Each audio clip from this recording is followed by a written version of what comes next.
નવરાત્રિનો તહેવાર શરૂ થવામાં જ છે ત્યારે કોઈપણ વ્યક્તિને ઉપવાસમાં કે વ્રતમાં ખાઈ શકાય તેવા રસીલા, જ્યુસી અને મોતી જેવા ચમકદાર ફરાળી મોતીચૂરના લાડુ આપણે ડિમ્પલ્સ ડિશીસમાં આજે શેર કરીશું. એકદમ સરળ રીતે 1-2 ચમચી જેટલા ઓછા ઘીમાં, તેલના ઉપયોગ વગર કે કોઈ પણ પ્રકારના ફરાળી લોટના ઉપયોગ વગર તૈયાર થશે. તમે ક્યારેય વિચાર્યું પણ નહીં હોય કે આ રીતે પણ મોતીચૂર લાડુ તૈયાર થઈ શકે. તો ચલો રેસીપી શરૂ કરીએ. તો ફરાળી મોતીચૂર લાડુ તૈયાર કરવા માટે મેં અહીંયા અડધા કપ જેટલા નાના સાબુદાણા લીધા છે. આટલા નાના અને એકદમ મોતી જેવા ચમકદાર આ સાબુદાણા હોય છે, જેને નાયલોન સાબુદાણા તરીકે પણ ઓળખવામાં આવે છે. રેગ્યુલર જે સાબુદાણા હોય છે ને, જે હું તમને અત્યારે સ્ક્રીન ઉપર બતાવી રહી છું, તે મોટા સાબુદાણામાંથી આપણે ખીચડી બનાવીએ છીએ. પણ જે આજે હું તમને નાના સાબુદાણા આ રીતે ચમકતા એકદમ મોતીના દાણા જેવા અને નાના નાના આ જે સાબુદાણા છે તેમાંથી આપણે આજે મોતીચૂર લાડુ તૈયાર કરીશું. આ બંને વચ્ચેનો ડિફરન્સ પણ તમને હું બતાવી દઉં છું, જેથી તમારે ખરીદતી વખતે સમજમાં આવે કે કયા આપણે સાબુદાણા ખરીદવાના છે. બંને વચ્ચેનો આ તફાવત છે. તો આજે આપણે નાનામાંથી તૈયાર કરીશું. જો કે તમે મોટા સાબુદાણા છે ને તેમાંથી પણ લાડુ તૈયાર કરી શકો છો, પણ એ ટેક્સચર નહીં પકડી શકે જે ટેક્સચર આપણે આ નાના સાબુદાણાથી થઈ શકશે, અને લુક પણ એકદમ મોતીચૂર જેવો જ આવશે. તો હવે આપણે આપણા આ સાબુદાણાને 5 કલાક માટે પલાળીને રાખવાના છે. તો 5 કલાક પહેલાં મેં સાબુદાણાને પલાળીને રાખ્યા હતા, તો અત્યારે એકદમ સાબુદાણા સરસ ફૂલીને મોટા થઈ ગયા છે, એટલે કે પહેલાં કરતાં થોડા ડબલ થઈ ગયા છે. પણ હજુ આમાં થોડું પાણી છે, તો તેને નિતારવા માટે ચારણીમાં ઉમેરી દઈશું અને થોડીવાર માટે છોડી દઈશું, તો પાણી બધું જ નીતરી જશે. આપણે આ વેરાયટી તૈયાર કરવા માટે પાણીનો ઉપયોગ નથી કરવાના, તો પાણી જેટલું હોય તેટલું આપણે નિતારી લેવાનું છે. તો લગભગ 10-15 મિનિટ આ રીતે છોડી દેશો ને તો એકદમ સરસ પાણી નીતરી જશે અને આપણા સાબુદાણા છૂટા છૂટા તૈયાર થઈ જશે. અત્યારે તમે જુઓ કેટલા સાબુદાણા આપણા છૂટા છે, બિલકુલ મેશી નથી થયા, એકદમ સરસ પલળી ગયા છે.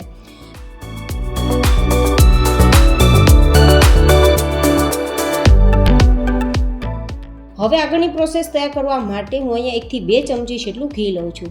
તમે ઘી વગર પણ વેરાયટી તૈયાર કરી શકો છો અને માત્ર 1/2 થી 1 ચમચી જેટલા ઘીમાં પણ વેરાયટી તૈયાર કરી શકો છો. આ લાડુમાં ઘીની કોઈ જરૂરિયાત છે જ નહીં, પણ થોડા શાઇનિંગ માટે હું 2 ચમચી જેટલા ઘીનો ઉપયોગ કરું છું.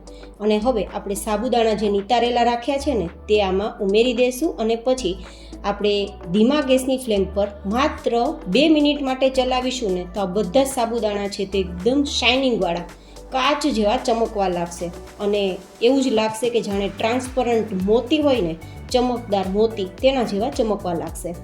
તો આ રીતે આપણે ચલાવીશું.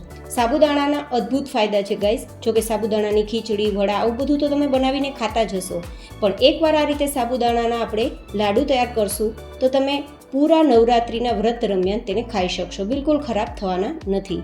તો આ રીતે થોડીવાર માટે ચલાવ્યું તો એકદમ સરસ આપણા સાબુદાણા છે તે કાચની જેમ ચમકવા લાગ્યા છે. કલર એકદમ ટ્રાન્સપરન્ટ થઈ ગયો છે. જો હું આ બંને વચ્ચેનો તફાવત પણ તમને બતાવી દઈશ કે આપણે શેક્યા પહેલાં સાબુદાણા કેવા હતા અને શેક્યા પછી એનો કલર કઈ રીતે ચેન્જ થયો છે.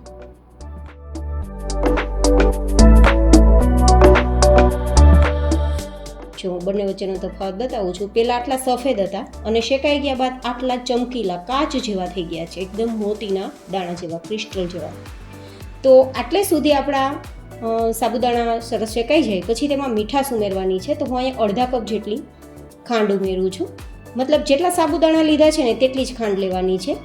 અને પછી 1-2 ડ્રોપ્સ પીળો કલર ઉમેરું છું. જો કે કલર ઉમેરવો ઓપ્શનલ છે. જો તમે વ્રતમાં કલર ના ખાતા હોય તો તમારે અહીંયા કલર ઉમેરવાની જરૂર નથી, અથવા તો તમે કેસરના ધાગાને પલાળીને કલર આપવા માંગો છો તો પણ આપી શકો છો, ચોઈસ તમારી પાસે છે. અને એમ જ કલર વગર વ્હાઈટ લાડુ પણ તૈયાર કરી શકો છો. હવે આ રીતે ધીમા ગેસની ફ્લેમ પર થોડીવાર માટે ચલાવીશું ને તો ખાંડ એકદમ સરસ ઓગળી જશે. ફૂલ આપણે ગેસની ફ્લેમ પર આ વેરાયટી નથી તૈયાર કરવાની, નહીં તો કડાઈમાં ચીપકી જશે અને આપણા લાડુ ચીકણા થશે. લાડુ ચીકણા ના થાય તે માટે ગેસની ફ્લેમ ધીમી રાખવાની છે, સતત આ રીતે ચલાવવાનું છે. અને ખાંડ જેવી ઓગળશે કે ફટાફટ આપણું મિશ્રણ ઘટ થવા લાગશે અને કડાઈને છોડવા લાગશે. અને જેવી રીતે લાડુ બંધાતી વખતે બેઝ કેવું કડક હોય છે, મતલબ કઠણ હોય છે, તેવું ભેગું થવા લાગશે અને કડાઈને છોડવા લાગશે. અને ઘી જે આપણે 1-2 ચમચી જેટલું ઉમેર્યું છે ને તે પણ બહાર નીકળવા લાગશે. અત્યારે તમે જોઈ શકો છો માત્ર 1.5 થી 2 જ મિનિટ જેવો સમય થયો છે. ખાંડ તો ઓગળી ગઈ પણ મિશ્રણ એકદમ શાઇનિંગ વાળું થઈ ગયું છે. જોકે કડાઈને પણ છોડવા લાગ્યું છે, ભેગું પણ થવા લાગ્યું છે અને દાણા તો એટલા સરસ ચમકે છે કે વાત ના પૂછો. જો હું તમને નજીકથી બતાવું છું કે દાણા કેટલા ચમકે છે. જો એવું જ લાગે છે કે જાણે હું મોતીના દાણાને આ રીતે શેકી રહી છું. હું તમને નજીકથી પણ બતાવી દઉં છું ટેક્સચર કે કેટલું સરસ શાઇનિંગવાળું આવ્યું છે. જો એવું જ લાગે છે ને કે મોતીચૂરના લાડુ તૈયાર કરતા હોય. આટલા સરસ દાણેદાર અને ટેસ્ટમાં તો એટલો સરસ ટેસ્ટ આવે છે કે વાત ના પૂછો. ખાવામાં બિલકુલ ચીકણા નહીં લાગે, તો એકવાર જરૂર ટ્રાય કરજો. હવે આ વેરાયટી તૈયાર થઈ ગઈ છે તો એમાં ડ્રાયફ્રૂટ્સ ઉમેરો હોય તો ઉમેરી શકો છો. અને મેં અહીંયા એલચીનો પાવડર પણ ઉમેરેલો છે 1/4 ટીસ્પૂન જેટલો. ડ્રાયફ્રૂટ્સ ઉમેરવા ઓપ્શનલ છે. આ રીતે હવે બધી જ વસ્તુ મિક્સ કરી દઈશું. હવે ગેસની ફ્લેમ બંધ કરી દેવાની છે કારણ કે ડ્રાયફ્રૂટ્સ અને એલચી પાવડરને માત્ર મિક્સ કરવાનો છે, તો ગેસ ચાલુ રાખવાની જરૂર નથી. અને આમ પણ તમે જોઈ શકો છો મિશ્રણ કેટલું ભેગું થઈ ગયું છે. જો બિલકુલ હાથમાં ચીપકવાનું નથી અને બિલકુલ ખાવામાં ચીકણા પણ આપણે લાડુ તૈયાર થયા નથી. એ હું તમને આગળ ટેક્સચર જરૂર બતાવીશ.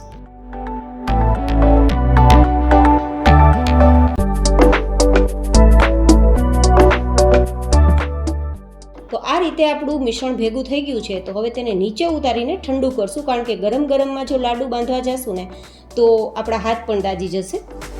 તો થોડું હલકું આપણે ટચ કરી શકીએ ને તેટલું ઠંડુ કરવાનું. અને પછી એકવાર આપણા હાથને હથેળીને ઘીથી ચીકણી કરી અને પછી લાડુ બાંધવાનો, જેથી એકદમ સરળતાથી લાડુ બંધાઈ જશે અને લાડુ ઉપર પણ શાઇનિંગ આવશે ઘીના કારણે. તો આ રીતે આપણે માત્ર હાથને હલાવશું ને તો પણ લાડુ બંધાવા લાગશે. જો આમાં કંઈ મહેનત કરવાની પણ જરૂર નથી. તમે જુઓ કેટલી શાઇનિંગ આવે છે લાડુ ઉપર. એવું જ લાગે છે ને કે આપણે જે ચણાના લોટમાંથી મોતીચૂર લાડુ તૈયાર થાય છે તે જ લાડુ છે. તો એકવાર જરૂર ટ્રાય કરવા જેવા. અને મારી આજની આ મહેનત તમને કેવી લાગી મને તમારા ફીડબેક કોમેન્ટમાં જરૂર શેર કરજો. જો આ રીતે ઠંડો થઈ ગયા બાદ હું લાડુને કટ કરું ને તો આરામથી 2 ભાગ થઈ જાય છે. અંદરથી એકદમ જ્યુસી છે, એકદમ રસીલા છે. જો જે રીતે મોતીચૂર લાડુનું ટેક્સચર હોય છે ને અંદરથી જ્યુસી, રસીલા, એકદમ નરમ અને હાથમાં ના ચીપકે તેવા એક્ઝેક્ટ પરફેક્ટ આ ટેક્સચર સાથે આપણે ફરાળી મોતીચૂર લાડુ તૈયાર કર્યા છે.